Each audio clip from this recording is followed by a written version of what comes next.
प्रिय विद्यार्थियों, आज के इस सत्र में हम न्याय की अवधारणा पर चर्चा करेंगे। जैसा कि आप सभी जानते हैं, न्याय एक बहुत ही प्रसिद्ध शब्द है।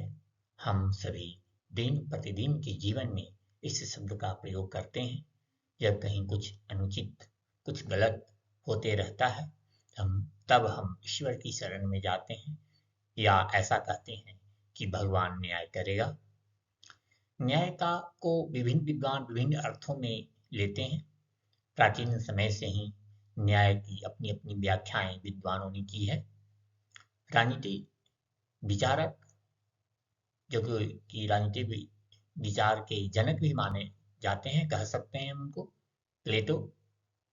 उनका कहना था कि अपना अपने कर्तव्य का पालन करे और दूसरे के कार्यों में व्यक्ति हस्तक्षेप न करे, यही न्याय है।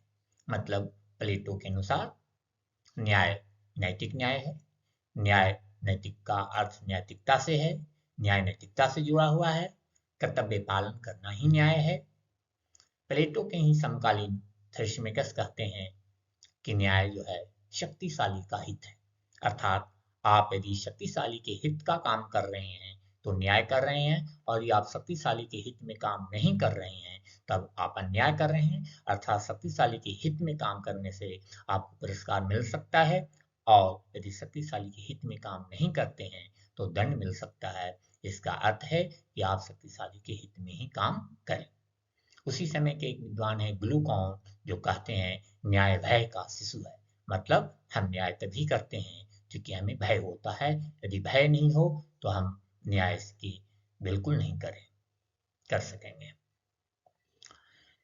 प्लेटो के शिष्य अरस्तु का अपना विचार है।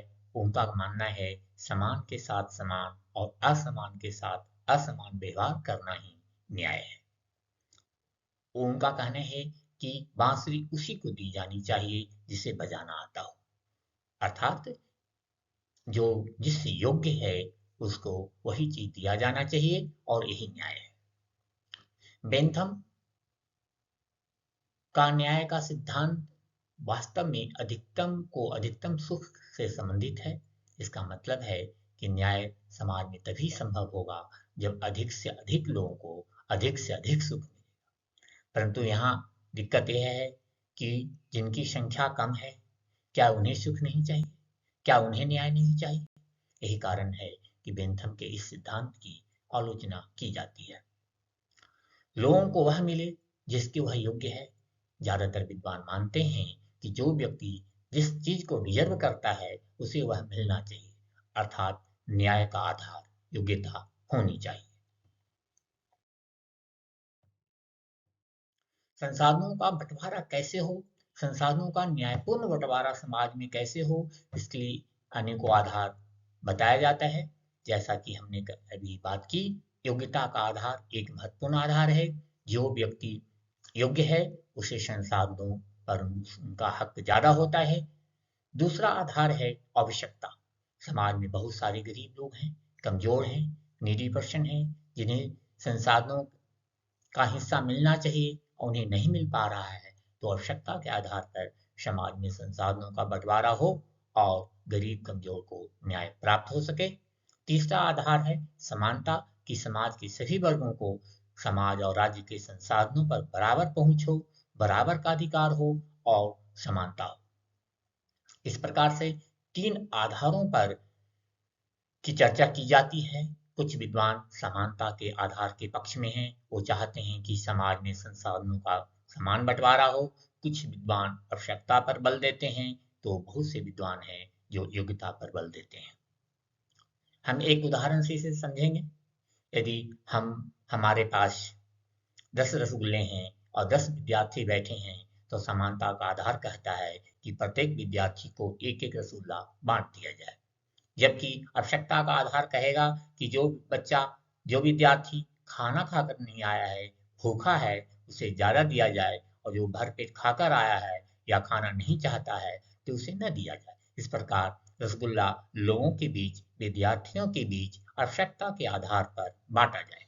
तीसरा है योग्यता के आधार पर टेस्ट लिया जाए, प्रश्न पूछा जाए। जो विद्यार्थी योग्य होंगे प्रश्नों के सही उत्तर देंगे, ज़्यादा अच्छा करेंगे, उन्हें ज़्यादा रसूलयाँ दिया जाए, जो नहीं करेंगे उन्हें नहीं दिया जाए। इस प्रकार ये 3 आधार है, परंतु इससे क्या हो, समाज में वास्तव में न्याय आ पाएगा? इसमें संदेह है। यही कारण है कि प्रसिद्ध विद्वान जॉन रॉल्स ने इन तीनों आधारों को मिलाकर अपना एक अलग न्याय का सिद्धांत प्रस्तुत किया है। उनकी एक प्रसिद्ध पुस्तक है ए थ्योरी ऑफ जस्टिस, जो कि 1971 में प्रकाशित हुई थी। इस पुस्तक में उन्होंने न्याय के 2 प्रमुख सिद्धांत दिए हैं। पहला सिद्धांत है समान स्वतंत्रता का सिद्धांत, दूसरा सिद्धांत है विभेद का सिद्धांत। मतलब समाज के सबसे कमजोर वर्ग को सबसे अधिक फायदा हो। जॉन रॉल्स कहते हैं कि समान स्वतंत्रता का सिद्धांत का अर्थ है कि सभी व्यक्ति को समान स्वतंत्रता प्राप्त हो, स्वतंत्रता का समान अधिकार हो, और समाज में यदि विभेद हो तो विभेद इस आधार पर हो कि जिससे कि इस तरह से हो जिससे कि समाज के सबसे कमजोर वर्ग को सबसे अधिक लाभ पहुंचे। परंतु यहाँ प्रश्न ये उठता है, इस पर आलोचना की जाती है। विद्वानों का मानना है कि यह बहुत मुश्किल है कि पता लगाया कैसे जाए कि समाज का कमजोर वर्ग कौन है। किस आधार पर किसी व्यक्ति या व्यक्ति समूह को कमजोर समझा जाए? संपत्ति के आधार पर, आय के आधार पे, या उसकी खुशी के आधार पे। बहुत सारे लोग हैं जो जिनके पास बहुत संपत्ति है, आय के बड़े साधन हैं, परंतु बहुत सारे बीमारियों से ग्रसित हैं, रात दिन नींद नहीं आती है। बहुत सारे लोग हैं जिनके पास आय के साधन बहुत कम हैं, लेकिन वो आराम से दिन भर काम करते हैं और रात भर आराम की नींद सोते हैं। अब किसे कमजोर माना जाए, किसे मजबूत माना जाए, और किस आधार पर माना जाए? इस प्रकार से ये बहुत बड़ा प्रश्न है। साथ ही साथ यदि कमजोर वर्ग की पहचान हो भी जाए, तब उस तक कल्याणकारी कार्य जो राज्य करेगा उसका फायदा उस तक पहुंच पाएगा, ये सुनिश्चित करना एक बहुत बड़ा प्रश्न बना रहता है। न्याय के विभिन्न आयाम या प्रकार हैं। पहला है सामाजिक न्याय। सामाजिक न्याय इस बात की मांग करता है कि समाज में किसी भी आधार पर, जाति, धर्म, लिंग आदि आधारों पे भेदभाव न हो, सभी को समान रूप से सामाजिक प्रतिष्ठा हो, समाज में किसी के साथ किसी वर्ग को अपमानित न होना पड़े उसी जाति, धर्म इत्यादि के आधार पे।